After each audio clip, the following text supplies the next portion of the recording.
आपको नमस्कार। उम्मीद है आप बेहतर होंगे और हम और बेहतर कैसे हों इसके लिए हम कुछ ज़रूरी विषयों पर बातचीत करते हैं। तो जैसा कि हम लोग देखते हैं कि आज के समय में हर आदमी चिंता और तनाव में बहुत ज़्यादा दिखाई देता है। चिंता और स्ट्रेस का जो लेवल है वो काफ़ी बढ़ रहा है। तो आखिर इसका क्या कारण है? ये ज़िंदगी बेलगाम सी क्यों हो गई है? हम लोग सिर्फ दौड़ते चले जा रहे हैं, दौड़ते चले जा रहे हैं और एक ऐसी दौड़ में हम लोगों ने खुद को शामिल कर लिया है जिसका कोई अंत ही दिखाई नहीं देता।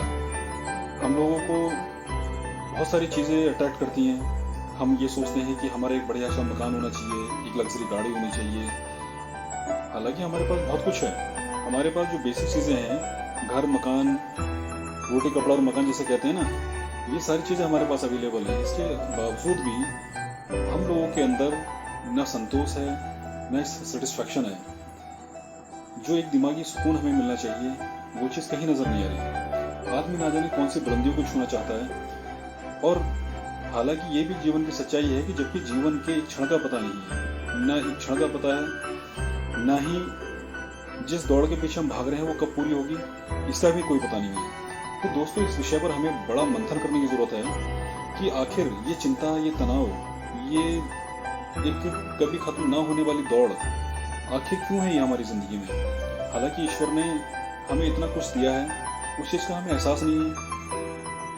आदमी अक्सर ये सोचता है कि हमारा पड़ोसी, उसका मकान 50 लाख का है, मेरा मकान 20 लाख का है, 30 लाख का अंतर है।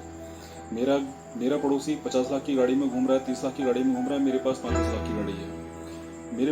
मेरे रिश्तेदार, मेरे पड़ोसी या फला व्यक्ति के बच्चे जो है बहुत अच्छे स्कूल में पढ़ रहे हैं, मेरे बच्चे एक एवरेज स्कूल में पढ़ रहे हैं।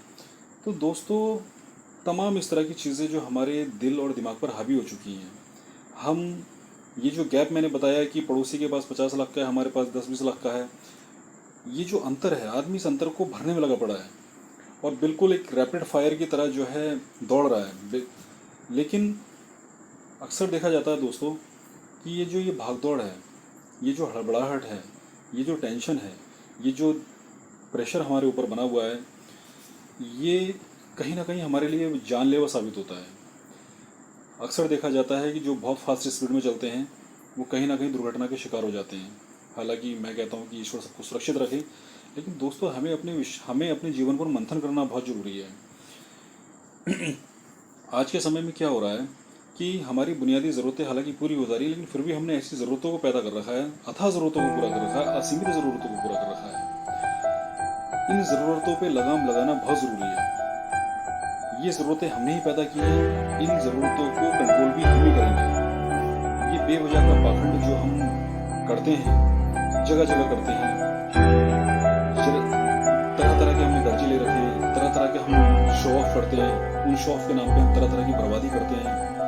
तो ये बेहिसाब ज़रूरत है। इन बेहिसाब ज़रूरतों को पूरा करने के लिए पैसे ज़रूरत होती है और उस पैसे के लिए हम दिन रात लगे रहते हैं, स्मार्ट वर्किंग करते हैं, हार्ड वर्किंग करते हैं, जैसा हम अपना कर सकते हैं वैसा करने की कोशिश करते हैं। लेकिन ये जो दौड़ हमने शुरू की है, इस दौड़ में जो हमारी जिंदगी की खुशियाँ थी वो हमें सगे संबंधी, बहुत सारे लोग भी हैं जो हमारी जिंदगी में आसपास बहुत सारे अच्छे लोग हैं। हमारे पास समय नहीं कभी उनसे बातचीत करने के लिए, हम कभी उनको समय नहीं दे पाते, हम उनकी कभी सेवा नहीं कर पाते।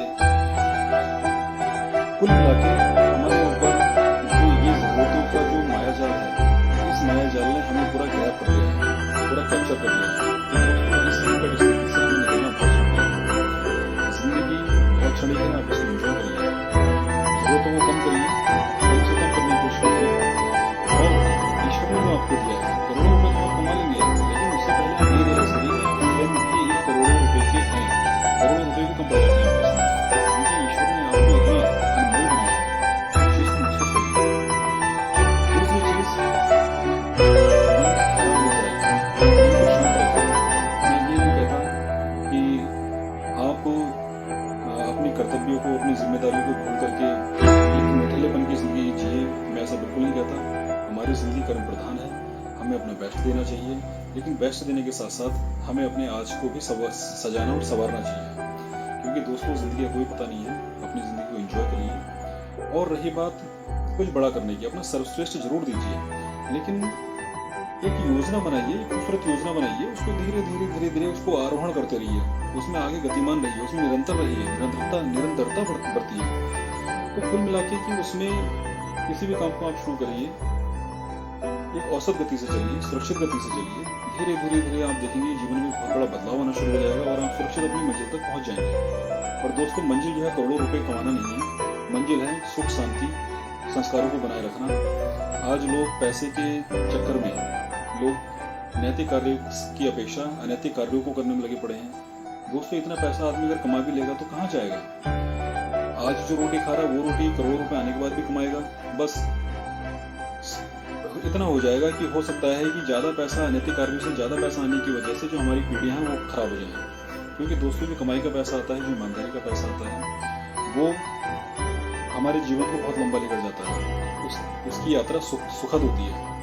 जबकि जो अमर्यादित अनैतिक माध्यमों से जो पैसा आता है वो विनाश लेकर के आता है। ये सच मानिए। तो कुल मिला के अपने जीवन का आनंद लीजिए। ईश्वर ने जो भी आपके जीवन में दिया है उसका एहसास करिए, उसके प्रति कृतज्ञ रहिए। और दूसरी बात, मन को पवित्र रखिए। कभी आप दूसरों से प्रतिस्पर्धा मत करिए। इस प्रतिस्पर्धा का कोई अंत नहीं है। आप स्वयं में प्रसन्न रहिए, खुश रहिए। आपसे जो लोग संबंध रखते हैं, आपसे जो लोग जुड़े हुए हैं, उनको खुश रखिए। और जितना आप लेना चाहते हैं उसकी अपेक्षा आप देने का भी प्रयास करिए। ब्रह्मांड आपको उससे कई गुना लौटाएगा। कुल मिला के अपना मन अच्छा रखिए, अपने आप को निश्चल रखिए, पवित्र रखिए, निष्पाप रखिए। तो कहीं ना कहीं आप ब्रह्मांड की शक्तियों से कनेक्ट हो जाते हैं और धीरे धीरे धीरे धीरे आपका जो है एक आप सुखद और समृद्धि की तरफ जाना शुरू हो जाते हैं। इसमें कोई दो राय नहीं। तो कुल मिलाकर अपने जीवन का आनंद लीजिए, बेवजह की प्रतिस्पर्धा में बिल्कुल भी शामिल ना हो। इसी के साथ अपना ध्यान रखिए। All the best. आपको जीवन की मंगल कामनाएं मेरी तरफ से बहुत बहुत बधाइयाँ।